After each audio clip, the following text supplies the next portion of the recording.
How you doing, everybody? Welcome to my channel. You too can be great. Oh my gosh. Today's episode of The Real Housewives season 12, episode 16. It was so much going on in this episode.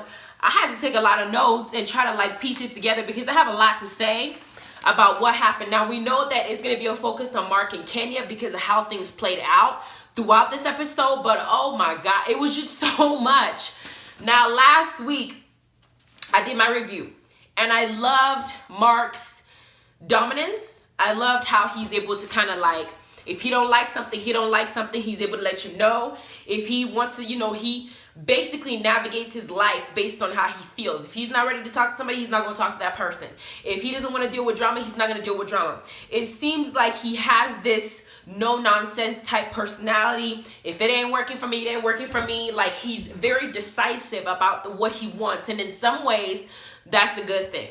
But that's also a bad thing because he can also come back to haunt you. Because if you become so stuck in your ways that you're uncompromising in a relationship, that's deadly. You have to be able to compromise. And I think I'm going to get to talking about what's going on between them and elaborate it the best way that I can so I can make some sense of it. But let's get into it. So it starts off with Eva's baby shower. She with Cynthia, her soon-to-be new bestie, is now planning, because Cynthia is now fostering a very close relationship with Eva. I feel like next season, when it's season 17 or season 13 comes on, that there's going to be an issue with Eva and Kenya on a big scale, because Kenya tends to be territorial. She wants her friends to be her friends. She wants to feel protected. She wants to feel like somebody has her back. And it might be an issue where Cynthia will now get really close with Eva because she cycles out friendships. And it might be a problem with Kenya. But let's just keep going. Cynthia's planning her baby shower. Everybody's coming to the baby shower. Portia's there, Tanya's there, everybody's there, Kandi's there, Shamia's there, there's a little bit of games they're playing. Tanya showed her freaky ass in this particular episode because they had a scene where they had to fill the bottles with some drinks, and they had to see who can swallow that stuff, suck that stuff dry within seconds. Tanya took the time to put some lipstick on to make sure that she was prepared to show her nasty self, and she throwed that all the way, but she had her head all the way back. She closed her eyes. She was letting everything drip down her throat so smoothly. She looked like she had some practice. I was like, yes, Tanya, let them know that you know what you're doing. Because I'm looking at her, I'm like, well, damn. Then they had the next game that they could play. It was using toilet paper to make clothes. And y'all noticed that Nene was saying 1,001 things to get Kenya's attention, that she was dogging out her outfit. And then you got Kenya saying 1,001 things to let Marlo know that that she's dogging out her outfit. Kenya ended up winning, of course, because hers looked better, let's just be honest. But you can see the little shade that people keep throwing here and there. Then we got Nene already kind of shading. Actually, before the start, if I forget my notes, Nene shaded Eva's house when she came. Now, Nene's been invited to Eva's gathering, and the first thing she says is, y'all know she don't have a house. As far as we're concerned, she's been moving from box to box, so this might not be her house. I'm just like, oh, damn, we're not going to let that go. But that scene happened. And the toilet paper happened. And basically, what I saw at the end of the day was that Cynthia did a good job planning Eva's baby shower. It was fun. The cake was beautiful. We know that she's having a boy. I think she called him Maverick. We already know the boy is out here and born because we seen it on Instagram. That was a cool thing to see. I wish my baby shower looked that good. But it hasn't beat Erica Mendes' baby shower. Not yet. Then we got, at the shower, Kenya and Kenya decided to put Tanya aside because Kenya is trying to follow Mark's lead and saying that he wants as much black couples to be there so they can speak on behalf of the young black men, give them advice on what to do and how to navigate their lives better. And to do that, she has to humble herself and admit that she's wrong to Tanya. However, they did flash back to the scene to where Kenya did apologize to Tanya. However, I don't know if it was somewhat of a backhanded apology because it seems like Kenya wanted to give the apology and Tanya was supposed to just accept it. But Tanya is really feeling some type of way because she does not want to be called, see you next Tuesday. That is something that she takes very personally. Kenya says, well, I've never called a woman that. So and it kind of, it was kind of like, okay, well, I'm the special one that you're going to call that name for. Like, what's the problem? It just seems like Tanya is holding on to this word like she's holding on to her life. And Kenya is not about to kiss her ass. Either you're going to take my apology or not. So Kandi and Kenya are sitting down, and Kandi basically relays to Tanya that they want her to bring Paul. And Tanya says, I don't think Paul would want to support anything that has to do with you because you brought that cookie monster to my face to try and make him look bad, but to also try to ruin our relationship. He's not feeling you.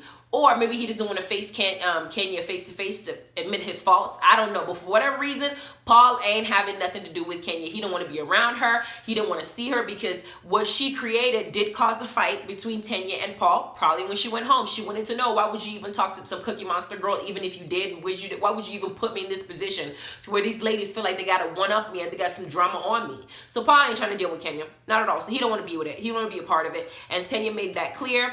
Kenya said, I'm not going to keep apologizing. And they just kind of throw jabs to each other and they just move on. Then you got Kandi training for acting because now she's about to do some scene. She seems like she's playing like a lesbian character, and it's supposed to be a sex scene where she's supposed to be kissing women. Todd don't seem to have a problem. She kissing women. If it was a man, he might have a problem. But on top of that, they discuss the relationship, and it seems to be that every time that they talk about Kandi and Todd, their relationship is the I guess the storyline, because Kandi says something about, you know, Todd being supportive of everything that she does, and she doesn't want Todd to feel like she's not supportive of everything that he does. But then on top of that, she also says something along the lines of, brings up the money. Y'all know that money has been a bone of contention before they even got married, because let's be clear, Kandi has had more time to get more money with her being an Escape and being a solo singer, songwriter. She's had more time and being on Real Housewives of Atlanta for years to make all this money prior to Todd getting his life where he's supposed to be doing things in the background. So she has more money than he does, and she keeps working all these different jobs to continue to make the money. I don't know if she feels like she's in competition with her husband, but she has this thing where she can look at him and say, well, don't act like you make more money than me. That is not something a woman is ever supposed to say to her spouse, and that's not something that a man is ever supposed to say to his woman. You're not supposed to be comparing who makes more money. You're supposed to look at each other as y'all are one. So regardless of who makes more, you guys are essentially making the same amount of money because you're splitting it. You don't want to ever get into an argument and that'd be what you say. So I don't know whether Kandi has I don't think she ever had a good example on how to be a wife and how to really articulate herself in a marriage. Granted, compared to all these other marriages that's been going on, hers is doing pretty well compared to them. But that is something that she's going to need to work on. And I'm happy for her to do an acting. And, you know, I haven't seen her in any movies or anything like that besides the play that she did. But it'd be fun to see how she does in this, in this particular scene. But we get into Kenya and Cynthia meeting up to talk, and Cynthia is bringing up the premarital counseling discussion that she had with Mike and how she suggested that they should go, because it seems like when you bring up cheating, Mike forgets his senses and start acting stupid. And Kenya says something that I will never forget. Cheaters are liars. And she's saying it to Cynthia because y'all know Cynthia can be ditzy as hell sometimes. She's so in love that she ends up like kind of forgetting how to pay attention to what the person is showing you in your face. Mike said to her in defense mode, if I'm not making you happy, then maybe I'm not the person you should be with. That is not something that you tell somebody that you're in love with, that you want to get married to. You're supposed to be looking for solutions to fix the problem, not ways to get out. Red flag number one. Number two, when you bring up the cheating situation, he gets on the defensive. Instead of admitting his faults and holding on to that responsibility for the rest of his life, he now tries to project and deflect it and put it on her.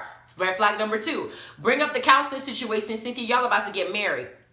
You push for this marriage more than you pushing for your lifeline or something. You got your marriage proposal, but do you really want to marry somebody who is a cheater and who, when he was cheating, he had to have lied to the women he was with, because he was in a relationship, married, but he was out there cheating, which means that he had to have lied to these women at some point, which means he's not oblivious to telling lies. He could be looking at you in your face right now, telling you that he's not going to cheat. At 52 years old, this is what he was doing, even at his old age, and look at your face and say, well, I'm never going to cheat again. And he's going to cheat anyway. But Cynthia, I feel like she needs to pay attention to Kenya. Now, I know Kenya is going through something with Mark and she's feeling some type of way. And maybe she's kind of skeptical about relationships. But in this particular situation, she ain't wrong. She's right. Absolutely. Cynthia needs to tread softly with Mike. I feel like she needs to be very careful, maybe take things a little bit slower than what she's actually doing to make sure she knows who the hell she's with.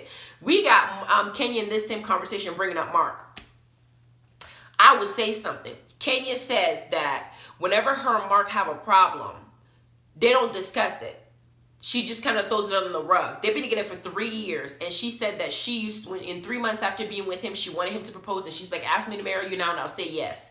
They were in the honeymoon phase. They were happy. They were getting to know each other, all the fun parts of each other. They were not together enough to figure out all the nicks and turns, each other's love language, to decide whether this is some type of person that you're going to be with. You can't fall in love with somebody during the honeymoon phase and use that as a metric to judge what the rest of your life is going to be. That honeymoon phase only lasts 9 months to a year, maybe a year and a half, 2 at tops. After that, people start showing you things about themselves that you don't like. It's best for you to wait a little bit, watch the person, about 6 months to a year, watch them, watch their mannerisms before you make a decision. Let that phase pass. Kenya did not do that. She rushed into this marriage, and shortly after she was pregnant, because of her age, she didn't want to wait any longer. She had her baby. Now she's seen what kind of person Mark is, and that his personality don't work. I don't particularly think Mark is a horrible person. Hold on. Y'all may think I'm wrong, but hear me out. I don't think that Mark is a horrible person. I just think that the personality that Kenya has and his personality they're not compatible. They're not compatible. It comes off as if the man don't like her. And it comes off as if she's irritated by him in every single way. Now, I get that Kenya is doing her best to hold on to him, but sometimes you're holding on to something that you're not meant to have. Sometimes you're trying to keep together what God himself is trying to break apart. Y'all had a kid together, yes, and I feel like the kid came too soon because Kenya had been waiting for so long to have this baby. And so she took her chance when she got it, and she felt like this would be a good man. Because I have to think about it this way. For Kenya to marry him, have a child with him as quickly as she did, there had to be some good parts in that man that she felt would be a good addition if she were to procreate with him and have a child. That there's some good qualities that he had that she would have wanted in a baby. So he can't be all that bad. They just don't know how to communicate, and not having a conversation when there's something wrong and just sweeping it under the rug because you're afraid of getting into an argument is not the way to handle a altercation. You have to be able to communicate with each other. You both have to be able to admit when you're wrong, apologize to each other if you need to, and find remedies on how you can move forward to make sure it doesn't happen. But I noticed something. This entire season, Kenya is the only one who is talking to us about her marriage and what she thinks is happening. Y'all got to pay attention. What we're seeing is one-sided when it comes to what we're seeing between Kenya and Mark. Kenya is the one who's answering the producer's questions. Kenya is the one who's telling us, kind of like in a roundabout, like low under jab way, Mark likes this and Mark hates this, and I'm doing this for Mark and I want to feel appreciated, and this, and this. And her points are valid. From what I'm seeing, it doesn't seem like he does things that in her mind would help her feel appreciated. However, I feel like we're missing half the story. What if how Kenya is perceiving an incident is not the same way that this man is perceiving an incident? And because they're not able to see eye to eye, Mark is getting frustrated. Kenya is feeling like she's being treated like shit. And Mark is like, you know what? I'm going to be passive aggressive and I'm just going to ignore and pretend like this is happening to irritate her more because I'm irritated. And then Kenya is now taking it out on other people. It seems like they've kind of just let everything get under the rug, and now it's at the boiling point where all this stuff is happening. You cannot not talk to your spouse about what's bothering you. You cannot do that. It doesn't work. It never works. It just, the next day you add something else happens, you add it on. Next day something you add it on. It just keeps building. Now they're at the point where they want to kill each other. We got Kenya now talking to Cynthia about how this is how they communicate, and Cynthia is basically letting her know that, is it to the point where you guys can't even like work it out? And Kenya is at the point where she said, I don't even know if he wants to work it out. And at this point, I don't think you should just let it go. It's a relationship that I don't think is meant to be. Y'all had fun, y'all rushed too soon, but y'all don't know each other enough to be together the way you want to. And it seems like y'all didn't have time to really go through the relationship ups and downs and figure out how each other communicates, because Mark communicates completely differently than Kenya. If his mind is somewhere else, he's a one-track mind. He's not thinking about anything else but whatever the hell it is that goal. That's all that's in his head. Kenya might be thinking about plan A, B, C. She's very calculating. And Mark's mind is only one-sided. So whenever they get into an argument, he's feeling like he's not doing nothing wrong because I'm only focusing on this. And she's pointing out 1, 1, 1, 1, 2 of all these different things, and he's not figuring out what he's going wrong. She's figuring that he's not listening to her, even caring about her feelings, and it just becomes a mess. Because you look at this man who's so good with his daughter. You look at this man who's so good at his business. You look at this man who's so articulate. You look at this man who other men he's met feel like he's not a bad person. I can't imagine him being a horrible person. I just feel like they're not compatible at all. And I feel like Kenya I'm so sorry, because Kenya has gone out of her way to talk about people and their other people in their marriages, right? She called Kim's husband her makeup artist, his hairdresser. She made a crack, I think, years ago about Greg being, like almost like Nene's personal assistant type situation. When Phaedra and Paula were going at it, she was inserted into their marriage as well. When Portia and her ex-husband was going at it, she inserted herself there too, and she had no empathy for Portia when Portia was going through her divorce with Cordell. And it ended up being a point where Portia actually had to grab her hair and pull her down all the way to the floor. When Cynthia and Peter had their moments, I don't remember. I think Kenya did get into argument with Peter, because he would say something like, well, when you talk to her, she's just gonna get up and twirl. She has inserted herself in every single person's marriage on that cast, on that stage. And when they were married, and it just seems like now she's found herself in a marriage. She's feeling like she's doing everything she can to keep it together, but it was a marriage that I don't think she was ever supposed to get into at all. That's just my opinion. Then we got Nene at home with Greg. Child, Greg was packing Nene's clothes. Y'all peeped that? She was lying on the bed with Wendy on the phone, and Greg was over there packing her clothes for her. What? How does he know I can't. Anyway, Wendy's on the phone. Nene and Wendy are talking, and she's letting us know that Wendy's like her big sister. Everybody's Nene's sister. Everybody, damn. Then we got Kenya is the topic of conversation, and Wendy says, let Kenya sink herself. I don't know how much Wendy knows of Kenya. I don't know if they know each other personally. I could have sworn Kenya was on Wendy Williams' show at some point. With all the stuff that she's done, I'm pretty sure she ended up at some point. But Wendy Williams basically said something like, Kenya needs to sink herself. You just need to tell her to give you a bit of your ass to kiss. I don't feel like that is a good advice to give a friend that's going into a group of people that are supposed to be able to get along, is for you to tell them to give their ass a kiss. But that's just me. Hell if I know. Maybe there's something Wendy knows I don't know. But that was the extent of their conversation. Then we got everybody's preparing for Kenya and Mark's event. Cynthia has a store-bought homemade salad that she's talking about. Mark, I made you a salad that was in a package. Then we got Portia being happy because she feels like everybody's going to be behaved around their husband. Wink, wink, Kenya. Then we got Kenya getting ready, but she comes running up. I don't know if she's running up the stairs, but she's out of breath. She has a bunch of clothes with her, and apparently Mark had asked her to go out and find some clothes for him because he's got to, be prepared for this event, but he asked her to do it last minute. Kenya is basically in a hurry. I don't know if it's because the way I'm looking at it is she had to, I don't know if she went out and got the clothes, or if she ran up the stairs to his closet and picked the clothes. Because if she went to the closet and picked the clothes, I would understand her running and heaving and, I just ran trying to find something. But if she went at the house, went to the store, bought the clothes, how are you heaving? You just drove. You had time. You shouldn't be breathing the way that you're breathing. But either way, she brought the clothes, several outfits actually, to give him options while he's taking her of Brooklyn, to give him options of what he's going to wear. And she even went so far as to make sure that she picked an outfit that was matching of his outfit, because she feels like this event is for them to do it together. So they should match, which is rightfully so. They should match if this is both of their events. Mark seemed like, I feel like Bravo cut and pasted a bunch of stuff. There's stuff that we're missing, because it seemed like those two have had a fight. They had to, because Mark was being very passive aggressive and talking to Kenya as if she was the help, as if she was his personal assistant and not his wife, because she's bringing out all these clothes and all he's doing is complaining and having all these negative comments about it. And Kenya is basically saying, well, I wish, she wants to be appreciated because I made this effort to go and find you some clothes. The least you could do is say thank you for me trying. Then to add insult to injury, they're talking about the seating arrangement. Mark is like, I'm not dealing with BS, so I didn't really sit up here and worry about who's going through what petty bullshit. I just put them wherever the hell I felt like they're supposed to be that would work. Kenya is saying that she felt like the seating arrangement should be up to her. At this point, it's almost like every little thing is a spark. They could be arguing about a toothpaste, who left the cap on. They could be arguing about the door being, unlocked. Or they could be arguing about something so petty and it just becomes something big. But you can tell, you can almost cringe whenever these two are in the room. There's no love there. There's no happiness there. It's almost like they're just going through the motions. I don't even know why the hell they were even in this season, honestly. Like, what's the point for us to sit up here and watch you two go through this so you can explain to us why you're going through a divorce? It has to be some kind of choreographed mess. But Mark is not the one speaking to us in the confessional, the green screen or whatever.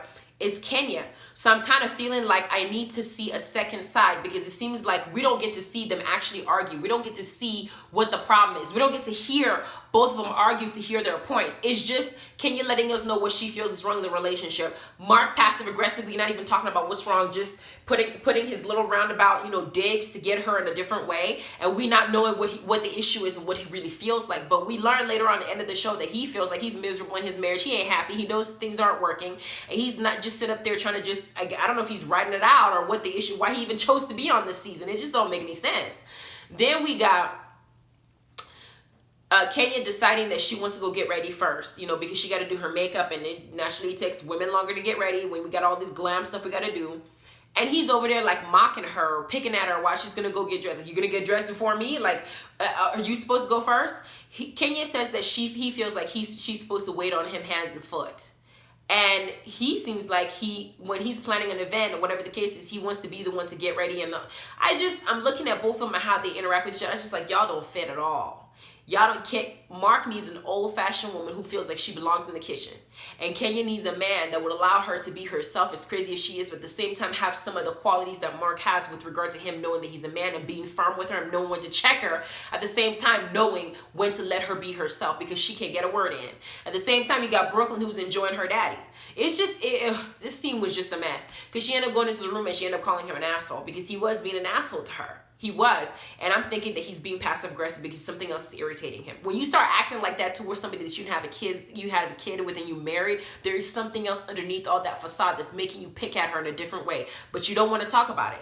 You just want to find other ways to deal with it. Like she said, they just throw it under the rug. The only person talking now is Kenya. The only person. Then we got, the event is now on. And of course, Mark has his normal bipolar tendencies. Mike and Cynthia, I guess, came early enough, and he, one-track mind, like I said, walk right past them without even realizing or not even paying attention to their presence. When he's focused on something, that's what his focus is in. He's not giving a damn about anything else. He didn't speak to them, and Cynthia was sitting here talking about, well, I feel weird. And I was like, well, I feel weird too. Are you going to, welcome us to the event that you asked us to come and speak in? Or are you going to walk around us and pretend like we're not there? Eventually, he did go over there and, say hello. But of course, his mind at this point was now, oh, there's Cynthia and Mike. I'm back in reality. I'm going to go talk to them. It's like he's a little bit self-centered in that what he wants goes, and that what he feels goes. And to a certain extent, it's okay to feel that way, but in another, you have to have a balance. Sometimes that's an okay thing to be, but other times it's not okay. And I don't think that he has that balance. He's used to doing things the way he wants it to, and in his mind, it's going to work out because I'm the one that's doing it the way that I want it to, and there's no negotiation. That's not a good thing. Then we got Kenya showing up later on, and she's, she looks beautiful in the outfit that she chose, but Mark didn't take the time to compliment her. At this point, I don't even expect him to, because we saw the little scene with the whole let me get him dressed situation. You can already feel the tension in the air. So he's not going to be in the mind frame where he wants to compliment his wife, who he's probably irritated with. And Kenya is expecting him to now behave like the husband that she wants. But if y'all ain't dealing with your problems, it ain't being fixed. It's just being piled on and piled on and piled on. He's not going to all of a sudden switch the script and be fake and start acting lovey-dovey because the cameras are there. He's not going to do something like that. So when you're sitting up there, Kenya, and wanting him to compliment you on your clothes, that you spent forever putting on, for a man that you say doesn't treat you like he loves you, y'all are fighting, why would he do that? It'll be like he's putting on a show. Y'all haven't fixed any of the issues. Y'all haven't talked about it. I understand how Kenya felt, but I also understand why Mark didn't do it. I'm not going to fake on camera and act like we're in love when we having all these bad issues in our marriage. Whatever, girl. We're just going to do this scene. I'm going to show this event, and I'm going to be out of here. Then we got Cynthia, Mike. We got Eva. Eva's man comes in, and Mark, in also a roundabout way, make sure to pinpoint to Eva's man that he's been trying to reach him because he wants him to speak in this place. And it's like Eva's guy is on the defense, like, yo, if you try to reach me, I'm sorry about it. But then he gives him a brief summary about, okay, this is what I want you to do. I hope you can do it. He put him on the spot. I was very pleasantly surprised how Eva's husband spoke and how he was able to share his story, even without warning. Then we got Nene and Greg that will come in later because everybody did a good job as far as uplifting people. But here's where the issue started. Marlo decided to show late. Okay, of course she wants to be fashionably late, but she comes with two nephews of hers who are beautiful as hell. And I love that Marlo is now taking this initiative to instruct them on, you know, the type of men they're supposed to grow up to be. But she shows up late, comes in through the front. Like, everybody needs to see her when she walks in with those nephews to make sure that we saw that she brought two kids. And we find out later on that she didn't even pay for those seats for those kids. Kenya, somebody's doing a speech. She goes up to Kenya, where am I supposed to sit? Because you're already late at the event. Kenya basically points where she's supposed to sit. She decides to act like a prima donna, get mad because she feels like they didn't place her to seat with everybody else, and then walks upstairs like she's trying to leave. Girl, bye. Marlo, I don't know why she found somehow to make this about herself. I don't know if she's trying to get Kenya back because Kenya did the whole Kenya more hair care at her event. But this is an event that seemed like it was a charity type situation. It's not a good look for you to do it this way and not to do it in front of your nephew. But somehow she had to find a way to make it about herself. And Kenya, being already irritated as she is, exaggerates the situation that's kind of minor. I would have just told Marlo to go home if it was me. But she's now pissed off at Mark, and she wants to divert her anger towards somebody else and not let everybody know that her marriage is basically sinking. So what's she do? She picks at that one incident. Marlo goes up. Cynthia goes up to go and find out what's going on. Marlo somehow, they end up bringing her back. They end up telling her that they're putting her in the same table as Nene. Nene and Greg come walking in. Greg is going to do his speech and, you know, speak and, you know, let everybody know how you're supposed to be as a black man. Nene sitting down. Marlo takes the time to go up to Mark and say, hey, I don't want to be messy. I don't want to be shady, but did you not see this? Girl, it has nothing to do with you. Marlo, shut up.